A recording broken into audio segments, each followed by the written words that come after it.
नमस्कार दोस्तों।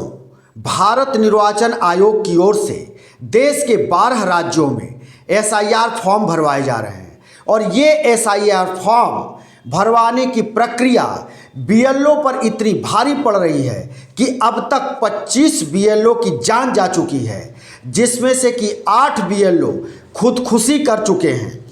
और उत्तर प्रदेश में लगातार इन 2 दिनों में 2 बीएलओ खुदकुशी किए हैं, आत्महत्या कर लिए हैं, जिसमें 2 दिन पहले विपिन यादव नाम का शिक्षक जो जौनपुर का रहने वाला था और उस शिक्षक को बीएलओ बनाकर भेजा गया था गोंडा जिले में। और गोंडा जिले में उसके परिजनों ने आरोप लगाया कि विपिन यादव पर लगातार ये दबाव डाला जा रहा था एसडीएम की ओर से और लेखपाल की ओर से कि केवल जो सवर्ण जातियां हैं, सामान्य जातियां हैं, उनके नामों को जोड़ने पर ध्यान दो। पिछड़ी यानी ओबीसी और एससी एसटी के मतदाताओं पर उतना ध्यान नहीं देना है। अगर तुम ऐसा नहीं करोगे तो तुम्हारे खिलाफ कार्रवाई की जाएगी, तुमको नौकरी से बर्खास्त कर दिया जाएगा और तुम्हारे ऊपर एफआईआर दर्ज करा दिया जाएगा। ये कहना है विपिन यादव के पिता सुरेश यादव का। सुरेश यादव ने ये गंभीर आरोप लगाए हैं। विपिन यादव के परिवार से मिलने के लिए उत्तर प्रदेश कांग्रेस के अध्यक्ष अजय राय भी पहुंचे थे, लेकिन शादी के ठीक एक दिन पहले एक और बीएलओ ने फंदे से झूल गया, घर के अंदर पंखे से अपने आप को लटका लिया। और वो बीएलओ का आरोप था कि उसकी शादी थी, शादी के लिए वो छुट्टी मांग रहा था, लेकिन अधिकारी उसको छुट्टी नहीं दे रहे थे और कह रहे थे काम करो वरना तुमको बर्खास्त कर दिया जाएगा। उसको उल्टी सीधी बातें बोलते थे।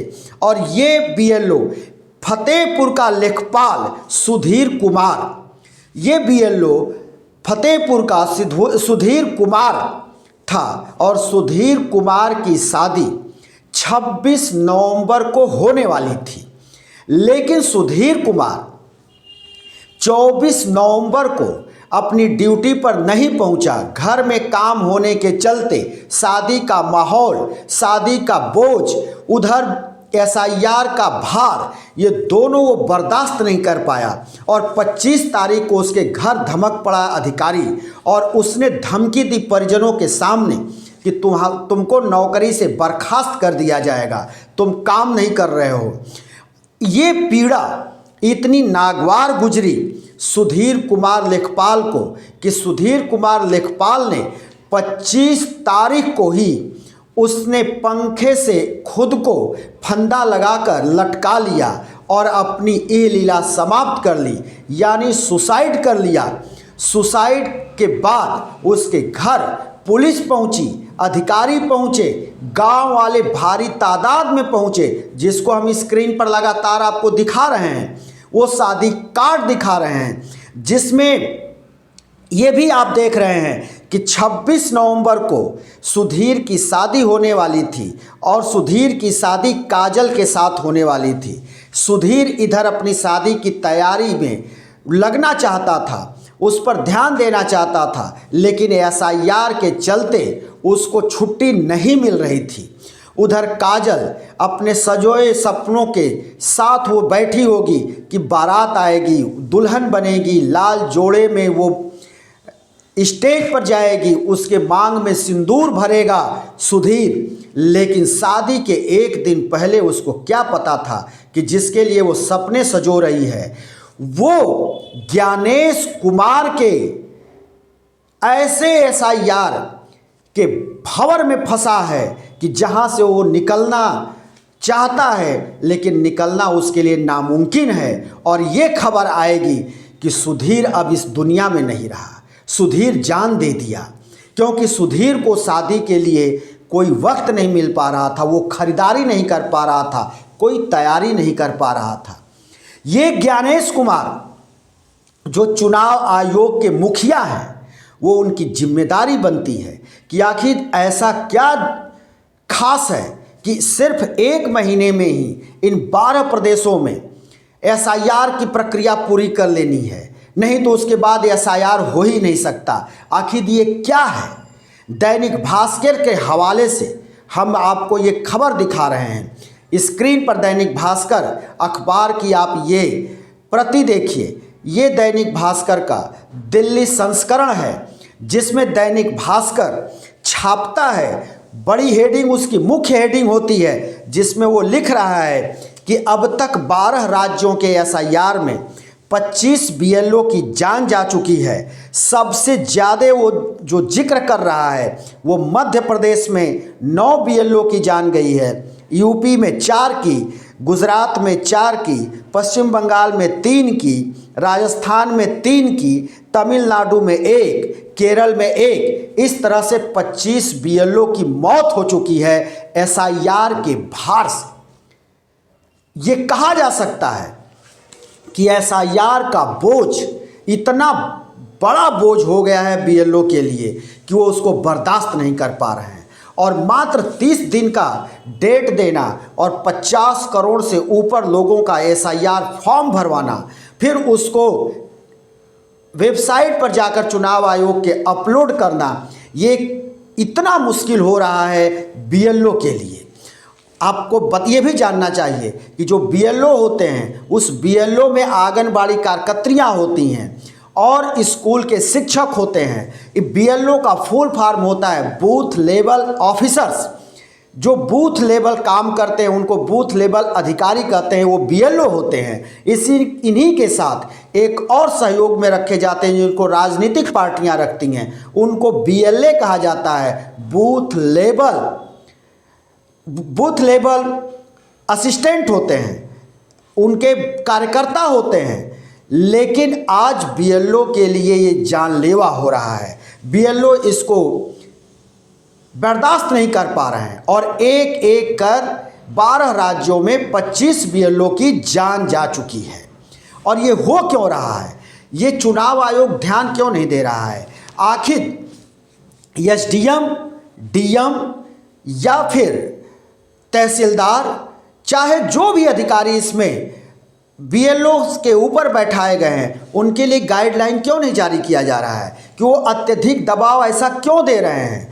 वो नीचे के जो बीएलओज हैं उनके अंदर में जो काम कर रहे हैं उनको वो गालियां क्यों दे रहे हैं, उनको अपमानित क्यों कर रहे हैं? और ऐसा अपमानित कर देना कि वो अपनी जान दे दे, ये सब कहाँ से उचित है? इसके ऊपर ज्ञानेश कुमार को कुछ ज्ञान देना चाहिए, सामने आकर और प्रेस कॉन्फ्रेंस कर ये बताना चाहिए कि आखिर ये कौन सी ऐसी ज़रूरत आन पड़ी थी कि सिर्फ 30 दिन में 12 राज्यों का एसआईआर करा लेना है। क्या आसमान गिर रहा था या फिर ज़मीन कहीं खिसकती चली जा रही थी और लोग मिलते ही नहीं 1 महीने के बाद? क्या 1 महीने के बाद इन 12 राज्यों में कयामत आने वाली थी कि सिर्फ 1 महीने में ही इसको करा लेना था?